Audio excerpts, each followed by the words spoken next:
Éxodo. Y vamos a estar en el capítulo 23, leyendo los versículos del 20 al 33. Éxodo, capítulo 23, versículos del 20 al 33. Quisiera que alguien, como yo tengo la Reina Valera,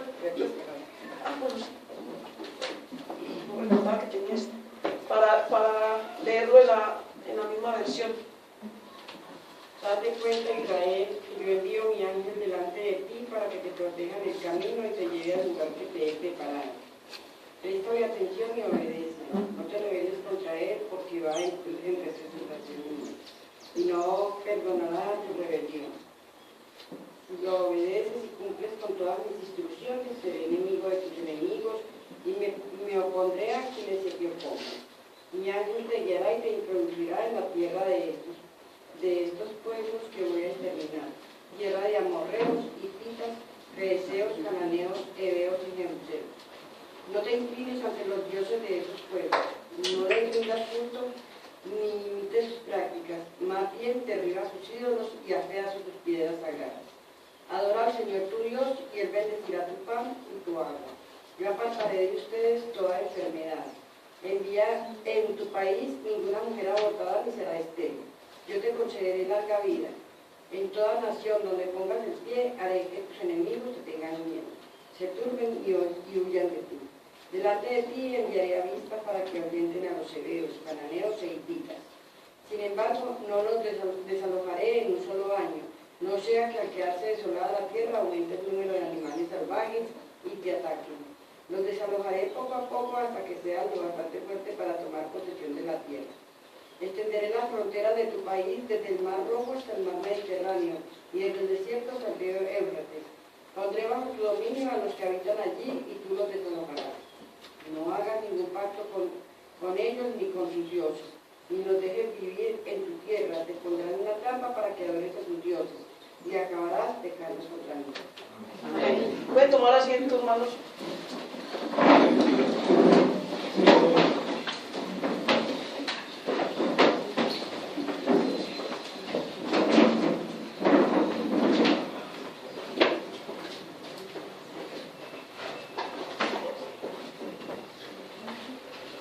Esta palabra que acabamos de leer, hallamos preciosas promesas que Dios hizo con su pueblo, las promesas del pacto.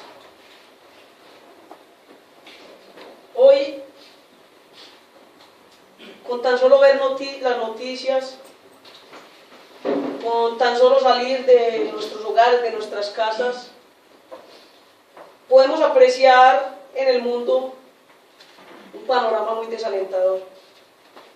No hay temor de Dios, por ende no existe la moral, o por lo menos lo que queda de ella es ridiculizada y silenciada bajo el estándar que el mundo usa, que es: los tiempos cambian.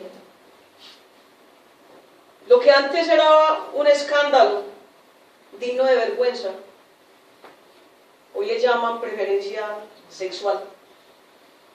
Lo que antes era pecado, hoy le llaman enfermedad.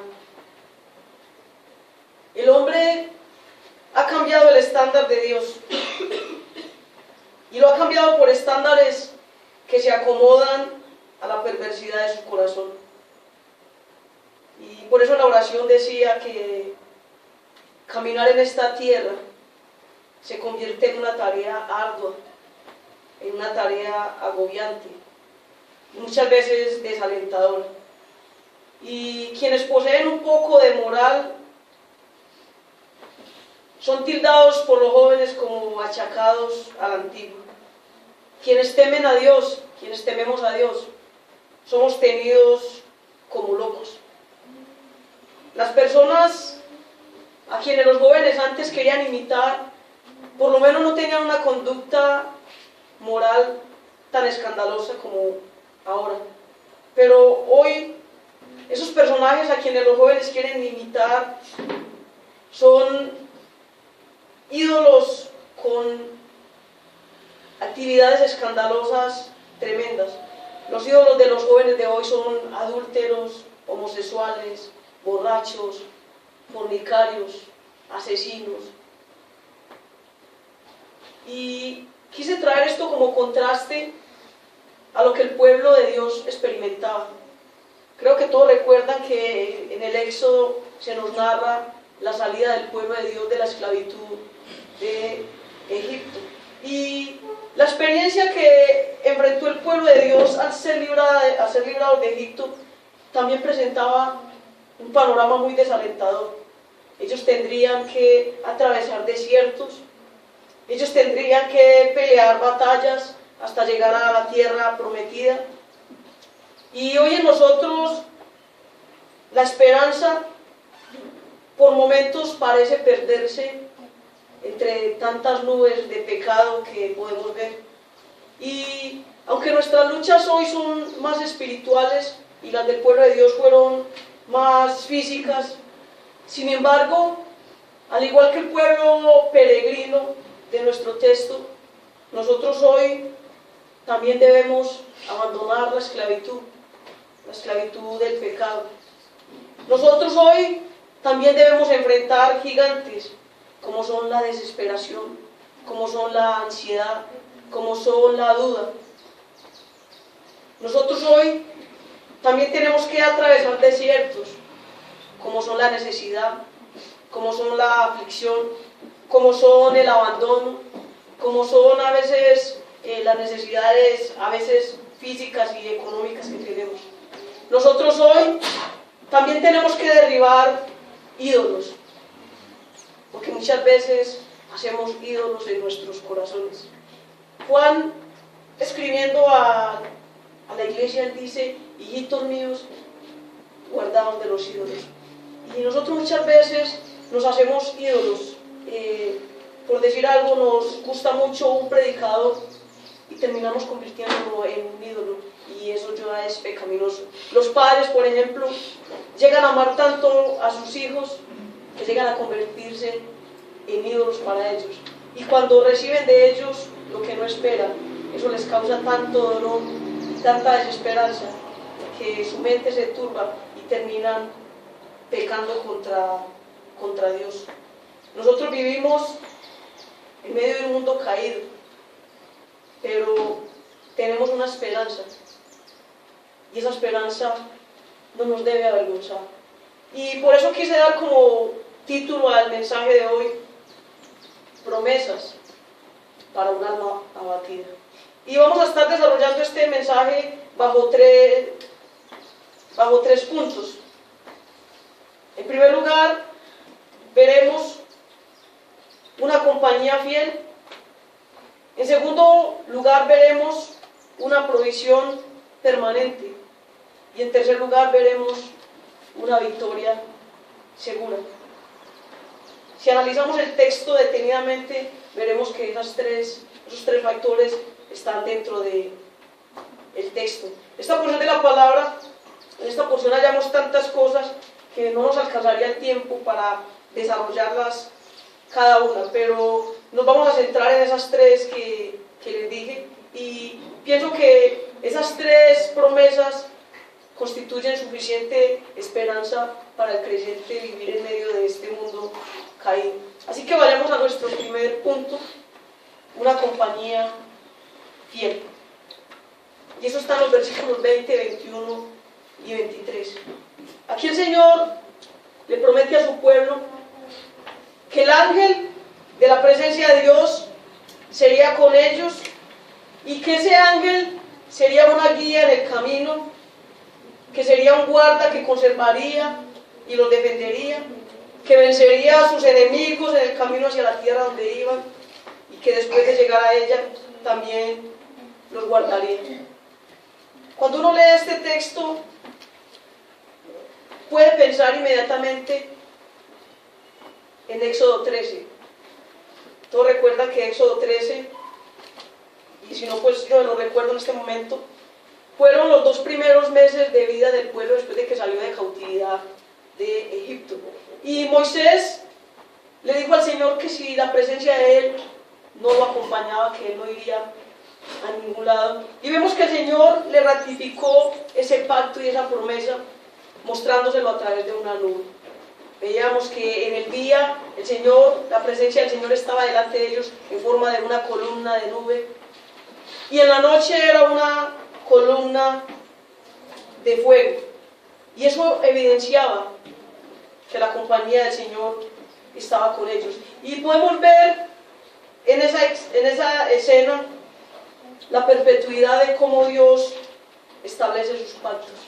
Podemos ver en esa escena cómo Dios es soberano en hacer lo que se ha propuesto hacer en beneficio de sus escogidos.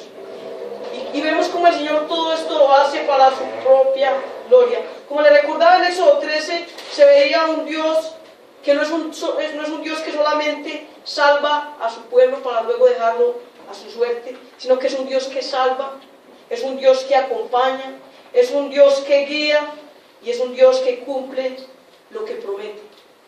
El autor de Éxodo, luego de hablarnos de esa columna en el capítulo 13, ahora en el capítulo 23 nos trae a escena un ángel.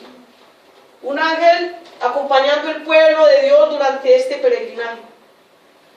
Y hermanos, nosotros hoy gozamos de la compañía de Cristo. Amén. Porque Cristo al marcharse dijo: estaré con ustedes todos los días hasta el fin del mundo. Y nosotros sabemos que todas las promesas del Señor son en el sí y en el amén. El versículo 20 dice, en la versión Reina Valera: he aquí, yo envío mi ángel. Y en el versículo 21 dice: mi nombre está en él. El versículo 23 nos recuerda: mi ángel irá delante de ti. Y hermanos, como sabemos nosotros, una predicación en la que no esté Cristo no pasa a ser más que un sermón moral. Aquí podemos ver la maravillosa obra de Dios, como en el Antiguo Testamento Dios comienza a mostrarnos sombras de lo que sería Cristo. Muchos creen que al hablar de ese ángel se trata de un ángel creado como ministro de la providencia de Dios, y que este ángel es empleado en conducir y proteger el campamento. Otros dicen que podría tratarse del mismo Moisés como mensajero de Dios y como el fiel mediador del pacto. Pero en mi opinión, y esa es la posición histórica, este ángel no se trata sino nada más y nada menos que de Cristo. Amén. Este es nuestro Cristo preencarnado. Este es el Hijo de Dios. Este es el ángel del pacto. Este es el gran mensajero del Padre. Este es nuestro adorable Redentor. Este es el Verbo antes de ser hecho carne. Sea cual sea la posición, aquí podemos ver cómo Dios promete de que ese ángel habría de guardar y conducir a la tierra prometida, a esa tierra que Dios mismo les había señalado. Y de ese mismo modo nosotros los creyentes hoy somos conducidos por Cristo. Amén. A la patria eterna. Amén. Amén. Y sabemos que esta patria nueva que Él nos ofrece no será corruptible, sino incorruptible. Y quisiera que fueran ahí en sus Biblias. Yo leo en beneficio de todos, pero si quieren mirarlo o subrayarlo, quisiera que fuéramos a Hebreos 11, y les voy a leer los versículos 13 al 16. Y en Hebreos 11, el autor de Hebreos nos recuerda esa experiencia que tuvo el pueblo a ser liberado de la esclavitud de Egipto. Y el autor nos dice: conforme a la fe murieron todos estos sin haber recibido lo prometido, sino mirándolo de lejos y creyéndolo y saludándolo y confesando que eran extranjeros y peregrinos sobre la tierra. El verso 14 dice: porque lo que esto dicen claramente, dan a entender que buscan una patria. Pues si hubiesen estado pensando en aquello de donde salieron, ciertamente tiempo tenían de volver, pero anhelaban una patria mejor. Esto es celestial, por lo cual Dios no se avergüenza de llamarse Dios de ellos, porque les ha preparado una ciudad. Hermanos, si Dios mismo no se avergüenza de llamarse Dios de nosotros, ¿por qué muchas veces nosotros nos avergonzamos de Dios? Nosotros hemos salido del mundo. Nosotros hemos muerto al pecado. Y nosotros no debemos volver atrás, porque como nos dice el texto, anhelamos una patria mejor. No tenemos tiempo para dudar. Y las palabras de Cristo traen esperanza a nuestro corazón. Jesús, cuando ya estaba a punto de marcharse, hablando con sus discípulos, en Juan 14, Él les dice: no se turbe vuestro corazón. ¿Creéis en Dios? Creed también en mí. En la casa de mi Padre muchas moradas hay. Si así no fuera, yo no lo hubiera dicho. Voy pues a preparar lugar para vosotros. Y si me fuere y os preparare lugar, vendré otra vez y tomaré a mí mismo, y os tomaré a mí mismo, para que donde yo estoy, vosotros también estéis. Y sabéis a dónde voy. Y sabéis el camino. Después de estas palabras, uno de los discípulos, Felipe, se le acerca al Señor y le dice: Señor, ¿cómo sabremos pues el camino? Y Jesús le responde: yo soy el camino, yo soy la verdad y yo soy la vida. Hermanos, amigos, ¿qué mayor promesa puede hombre alguno desear? Aquí sufriremos, pero hermanos, si miramos esa esperanza gloriosa, nada es comparado con las riquezas celestiales que Él promete a quienes permanecen en Él. El texto no solo nos habla de la compañía, sino que el texto también nos habla de la bendición permanente que el Señor promete para sus elegidos. Y de este modo pasamos a nuestro segundo punto, que nos habla de esa provisión permanente.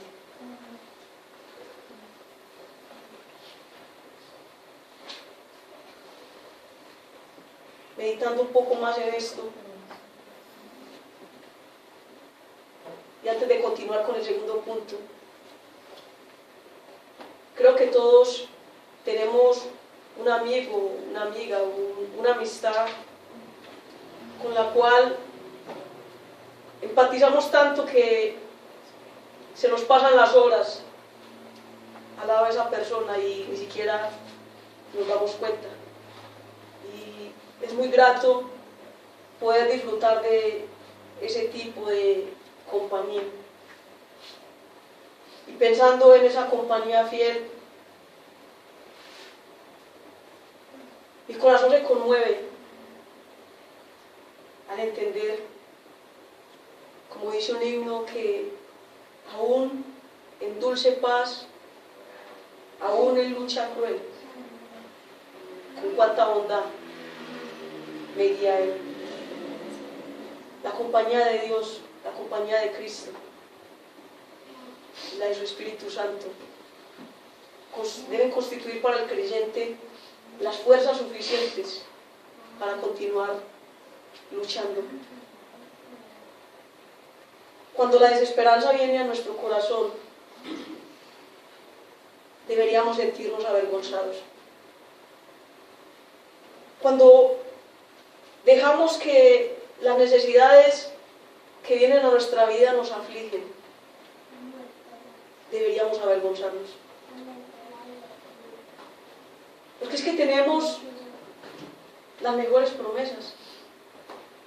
Tenemos las promesas que Dios nos hace. Miren, si alguien nos promete algo a nosotros y esa promesa alcanza a ilusionarnos y a darnos alegría, cuánta más emoción y cuánta más esperanza no debería darnos las promesas que hallamos en la Biblia. Todo lo que Dios nos promete es cierto. Dios no puede negarse a sí mismo.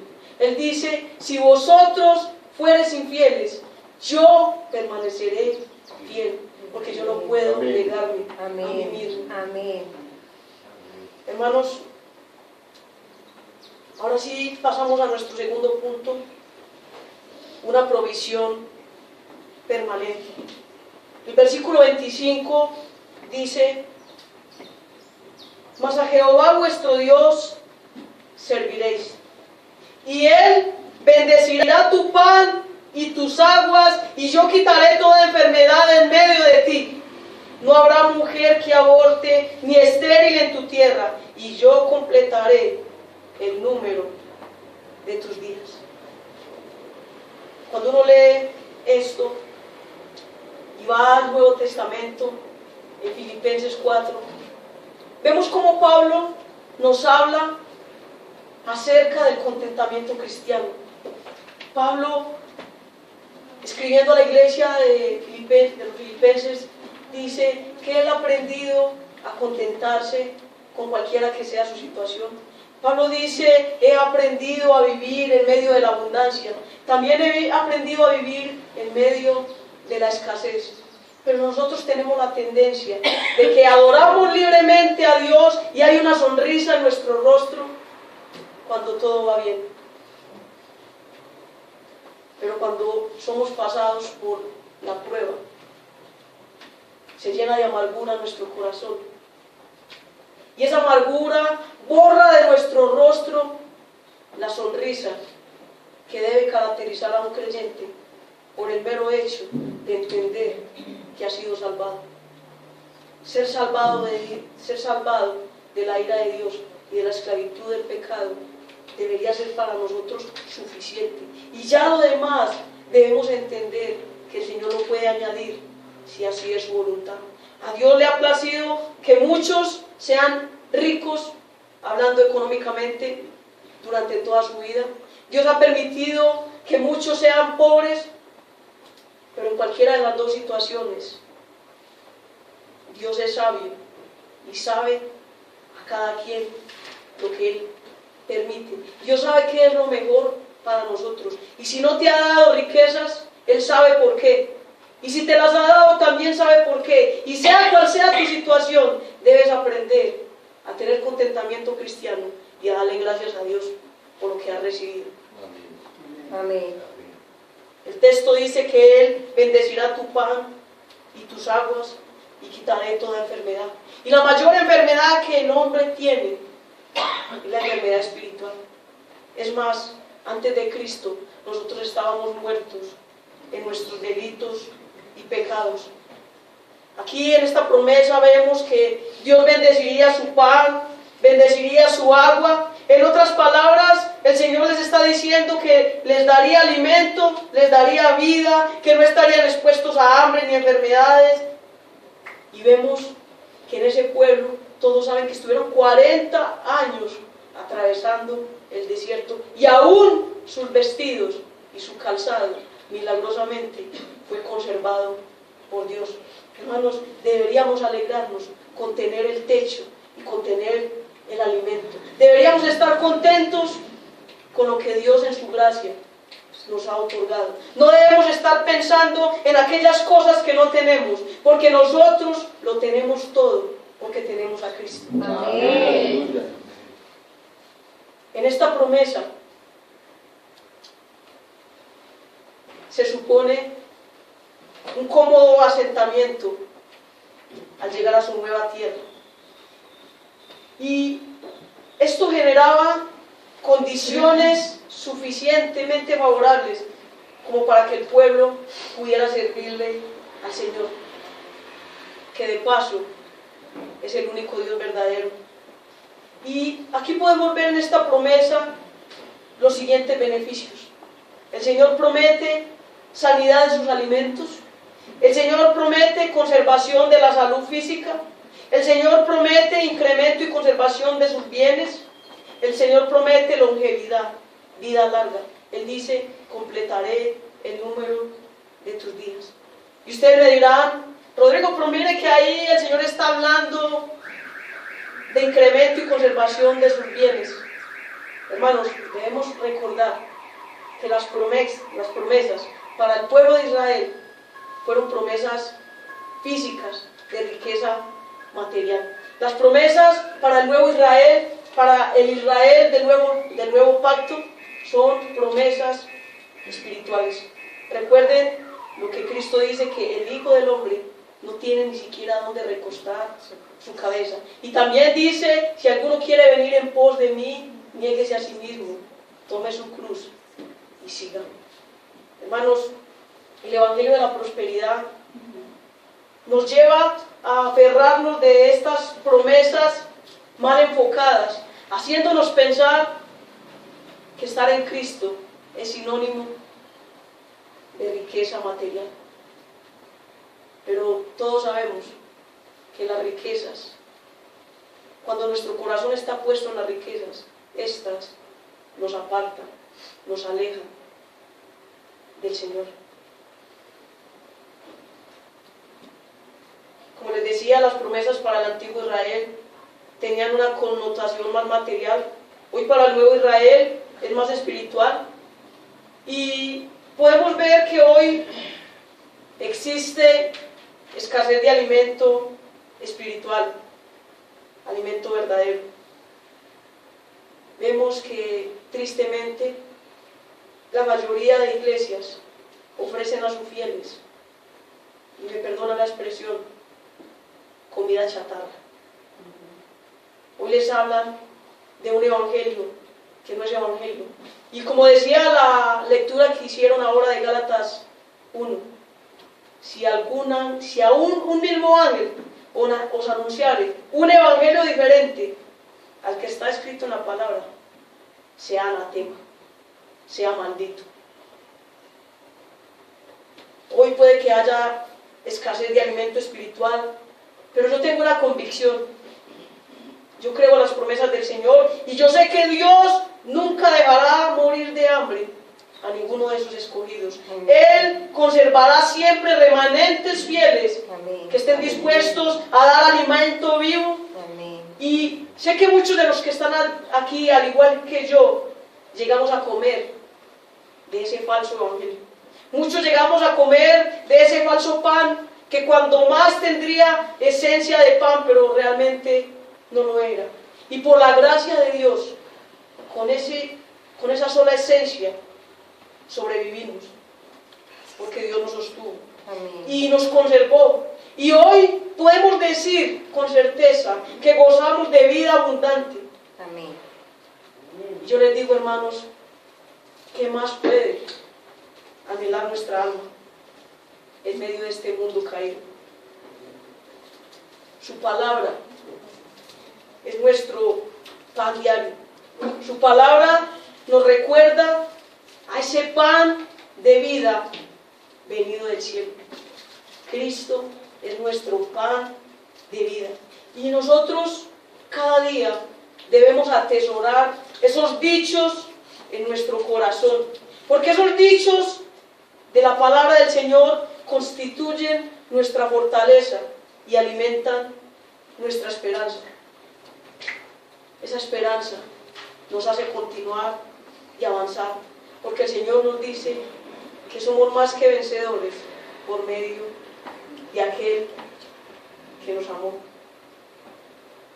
Hermanos, cuando uno mira personas que en medio de problemas, personas que en medio de deudas, personas que en medio de hambre, personas que no tienen cómo proveer para sus hijos. Y uno ve tristemente que su mente llega a turbarse tanto que muchos recurren a suicidarse. Veo muchos casos de personas que se han tirado de edificios, personas que se han tirado al metro, y eso conmueve nuestro corazón y eso nos debe confrontar y llegar a pensar que esas personas toman esa decisión porque el enemigo ha permitido que en sus corazones no haya esperanza. Y cuando uno permite que el corazón se cargue y se enceguezca y se aturda por las cosas que presenta el panorama de este mundo, nuestro corazón llega a desesperanzarse. Y hermanos, cuando en nuestro corazón no hay esperanza, la vida pierde sentido. Y pienso que es por eso que esas personas se llegan a suicidar. Ellos no ven otra salida y ellos ven que mejor les es la muerte que la vida. Y nosotros, mientras tanto, permanecemos de brazos cruzados cuando deberíamos estar como locos predicándole a esas personas, trayendo a sus corazones una esperanza de una mejor vida futura por la obra de Cristo, por lo que nos ha prometido en su palabra. Nosotros no debemos prometer, como el falso evangelio promete, de decirle a las personas que si tú vienes a Cristo, tus problemas se te acabarán. Nosotros no podemos prometerle a las personas que si vienen a Cristo, su matrimonio se va a solucionar. Y puede que ocurra porque el Señor es soberano. Pero el centro del evangelio no es el hombre. El centro del evangelio es Cristo. Y el evangelio nos promete reconciliación con Dios a través de la obra de Cristo. Eso es lo que promete el evangelio. Lo demás, el Señor lo añade, si así le place. Pero nosotros no podemos darle vanas esperanzas a las personas. Nosotros no podemos estarles diciendo que Dios te ama y tiene un plan maravilloso para ti. Nosotros debemos decirles, eres un pecador, la ira de Dios está sobre ti, pero si vienes a Él en arrepentimiento, entonces Él te recibirá, te perdonará y te adoptará como un hijo suyo. Esa es la esperanza que el Evangelio nos dice que debemos llevar a esas personas. A esas personas debemos decirles que lo que sufran aquí es poco comparado con las glorias venideras. Cuando uno tiene esa firme convicción en su corazón, la tristeza viene, pero uno se acuerda de la obra de Cristo y uno se acuerda de esa patria celestial que Él nos promete. Y nuestro corazón retoma fuerza. Y por eso Isaías dice, los muchachos se fatigan y se cansan, los jóvenes flaquean y caen, pero los que esperan en Dios tendrán nuevas fuerzas, levantarán alas como las águilas, correrán, no se cansarán, caminarán y no se fatigarán. Esa es la esperanza que esas almas que se pierden afuera necesitan para su abatido y triste corazón.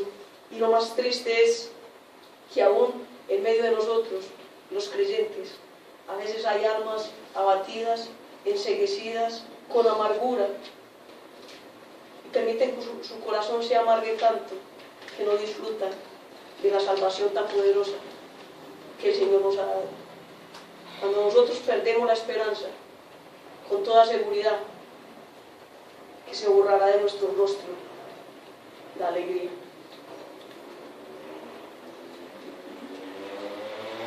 El Señor nos promete una victoria segura, pero esa victoria está asegurada en Cristo. Sabemos que en nuestras propias fuerzas no es posible. El versículo 22 dice, pero si en verdad oyeres su voz e hicieres todo lo que yo te dijere, seré enemigo de tus enemigos y afligiré a quienes te afligieren. Miren, hermanos, a veces hay personas que han hecho mal contra nosotros y en determinado momento uno llega a sentir tanto enojo que uno quisiera decirle que Dios te pague conforme a lo que tú me has hecho. Pero cuando uno mira el poder de Dios y entiende que esas personas, si no se arrepienten, van a estar bajo condenación eterna y que van a sufrir un castigo eterno, entonces nuestro corazón es movido a misericordia y debemos pensar en perdonar a esa persona, porque Dios nos ha perdonado a nosotros y la ofensa de nosotros hacia Dios es superior a la que cualquier persona nos pueda cometer a nosotros. Esta promesa para el antiguo Israel estaba condicionada a la obediencia. Ellos debían oír su voz y debían hacer lo que el ángel les pedía. Y nosotros hoy, si podemos obedecer y si podemos creer a esta promesa, es por la obra de Cristo. Porque Él hace que podamos y nos da fe para creer. Y cuando nosotros podemos entender esto, cualquier enemigo que se levante se hace pequeño a nuestros ojos. En esta promesa el Señor dice que daría todos los territorios mencionados en la promesa del pacto, pero que no sería en un mismo tiempo, sino algo progresivo. Y ve uno aquí como el Señor es un Dios de detalles. Él dice que no nos sacaba en un año, sino paulatinamente. Porque si esa tierra quedaba desierta inmediatamente, ellos quedaban más vulnerables a las fieras que podrían venir y atacar y devorar al pueblo. Esta promesa también tiene otra implicación. Dice que ellos subyugarían a sus enemigos. Así que esas personas que antes ocupaban a Canaán debían ser expulsados, porque este ya no sería más su territorio, sino el sitio de los peregrinos del desierto, del pueblo escogido de Dios. El versículo 27 dice: yo enviaré mi terror delante de ti y consternaré a todo pueblo donde entres y te daré la cerviz de todos tus enemigos. Enviaré delante de ti la avispa que los eche fuera. Poco a poco los echaré de delante de ti hasta que te multipliques y tomes posesión de la tierra que yo te he prometido. Aquí, en este texto, cuando se nos habla de la cerviz, el Señor dice: te daré la cerviz de tus enemigos. En otras palabras, podemos ver en este versículo algo escatológico, algo del futuro. La palabra de Dios dice que toda rodilla se doblará y toda lengua confesará que Jesús es el Señor. El Señor, en otras palabras, les está diciendo: un día tus enemigos tendrán que doblar sus rodillas, tendrán que inclinar su rostro y reconocer que yo soy el Señor, que yo soy Dios. El Señor, a los creyentes hoy, nos promete cielos nuevos, tierras nuevas, pero no obstante, en sentido espiritual, vivimos lo que los teólogos llaman el sí, pero todavía no. ¿Y por qué sí, pero todavía no? Sí, porque pertenecemos al cielo, ya pertenecemos al cielo, pero no porque aún no hemos llegado. Sí, porque disfrutamos de sus banquetes, no porque aún no hemos cenado con Él. Ya en nuestra tierra, y esto lo traslado a nuestro corazón, porque como les digo, en el Israel del antiguo pacto era físico, hoy es espiritual. Ya en nuestra tierra, o sea, en nuestro corazón, no debe haber espacio para los cananeos.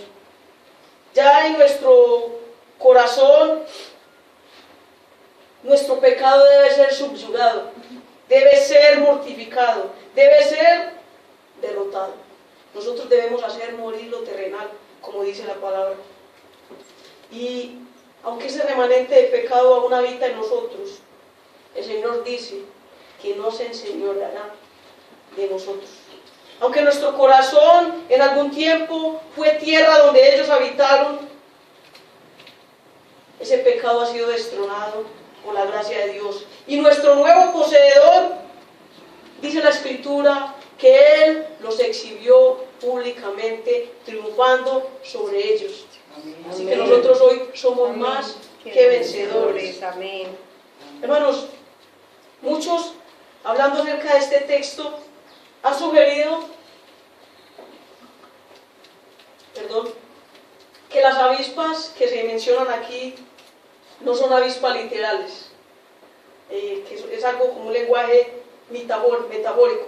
Dicen que eso quizás se refiera a un terror causado, pero nosotros sabemos que este libro es narrativa histórica.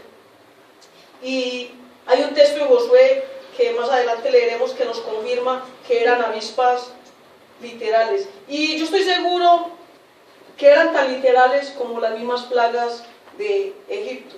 Porque para Dios era tan sencillo enviar una manada de leones hambrientos a que devoraran a los enemigos de su pueblo, del mismo modo que envió en cierta ocasión a unos osos a destrozar a quienes se burlaban del profeta Eliseo.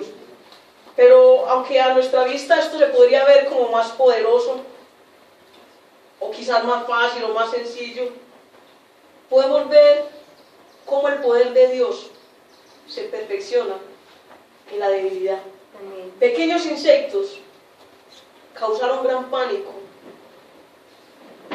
Así que Dios puede usar pequeñas criaturas para castigar a los enemigos de su pueblo. Y quisiera que leyéramos en Josué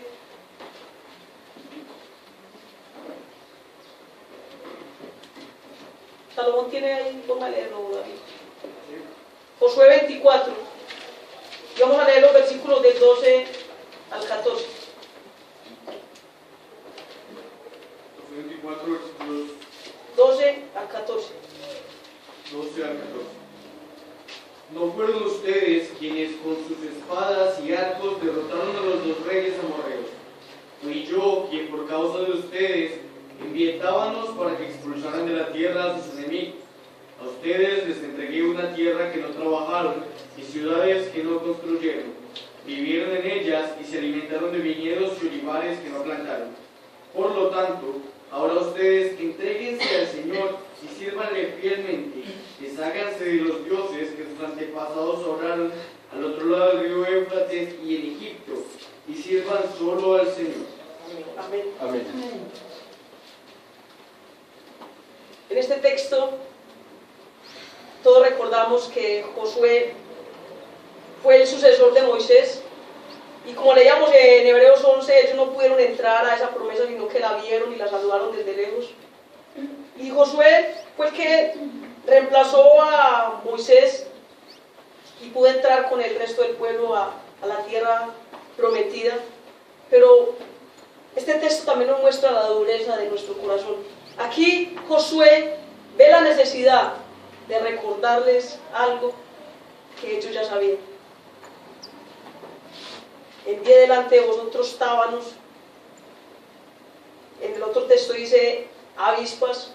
Algunos comentaristas dicen que esos tábanos a los cuales refiere son como un cierto tipo de avispa. Así que esto nos fortalece lo que antes les decía, que eran avispas literales. Y el Señor les recuerda que no fue con sus fuerzas, que no fue con su espada, que no fue con su arco, sino que fue Dios mismo el quien derrotó a sus enemigos.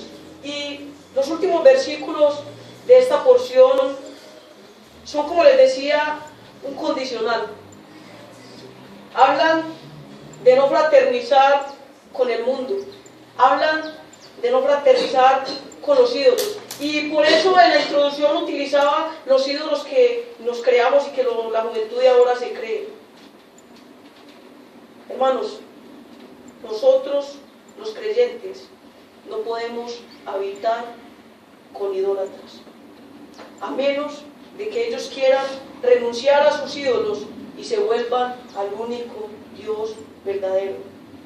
Quienes deben ser guardados de malas acciones, debemos ser guardados de malas compañías.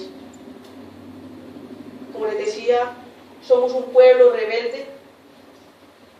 Moisés no pudo entrar, Josué fue su sucesor, y Josué tuvo que repetir lo que ellos ya sabían. Y más adelante ahí mismo, en Josué 24, el versículo 15, Josué les dice, y lo voy a leer en la versión Reina Valera, dice: y si mal os parece servir a Jehová, escogeos hoy a quien sirváis, si a los dioses a quienes sirvieron vuestros padres cuando estuvieron al otro lado del río, o a los dioses de los amorreos en cuya tierra habitáis, pero yo y mi casa serviremos a Jehová. Hermanos, esta debe ser la actitud de todo creyente. Esta debe ser la actitud de todo varón casado en sus casas. Él debe pararse frente a su esposa y a sus hijos y decirle eso. Quiere decirle: ustedes verán si se levantan los dioses que ofrece este nuevo mundo, pero mientras estén bajo mi techo y dependiendo de mí, mi casa y yo serviremos a Jehová. Amén. Hermanos, hoy nuestras armas no son arco, hoy nuestras armas no son espada. Como dice Pablo, hoy nuestras armas son espirituales y poderosas en Cristo para destruir fortalezas. Así que lo que hemos visto en el texto, tenemos suficientes promesas. Esas 3 promesas son más que suficientes para un alma abatida. Tenemos una compañía fiel, tenemos una provisión permanente y tenemos una victoria asegurada. Amén. Amén. Quisiera finalmente dar 2 cortas palabras de aplicación. Y daré una aplicación a los creyentes, y si aquí hay alguno que aún no es creyente, también hay una aplicación para ustedes. Para los creyentes, amados hermanos, Dios nunca promete un peregrinaje sin luchas. El mismo Cristo fue tentado en el desierto por Satanás. Y Satanás pretendía hacerle creer que podía obtener lo que él le ofrecía sin sufrir lo que el Padre le exigía. De igual modo, Satanás quiere usar esa misma mentira hoy para nosotros y hacernos creer que podemos obtener vida abundante sin pagar el precio. Hermanos, no hay victoria sin clavos, no hay gloria sin corona, no hay cielo sin crucifixión. Y por eso Pablo dice: con Cristo estoy juntamente crucificado, y ya no vivo yo, sino que Cristo vive en mí. Hermanos, aún en medio del más amargo dolor, tenemos una dulce esperanza. Cristo prometió que estaría con nosotros todos los días hasta el fin del mundo. Amén. Para los no creyentes, amigo, si tú aún no has creído en Cristo, déjame decirte que eres enemigo de Dios. A tus ojos te puede parecer que todo está bien, pero te espera un futuro oscuro. Cada paso que tú das te conduce al infierno. Tu alma no tiene esperanza. Deja ya tus ídolos. Deja de confiar en tus propias fuerzas. Reconoce tu miseria y refúgiate en Cristo. Si vienes a Él, es desde ahora, como el ángel de esta enseñanza, irá delante de ti. Pero si rechazas su llamado, este ángel estará contra ti. Su palabra dice que el que no es con Él, contra Él es, y que quien no siembra con Él, desparrama. Y terrible cosa es caer en manos de un Dios vivo. Arrepiéntete, ven a Cristo y entonces tu alma hallará esperanza y podrás empezar a vivir vida abundante con la futura esperanza de que un día estaremos en su patria celestial. Vayamos al Señor en oración. Padre, qué maravillosa es tu palabra, Señor.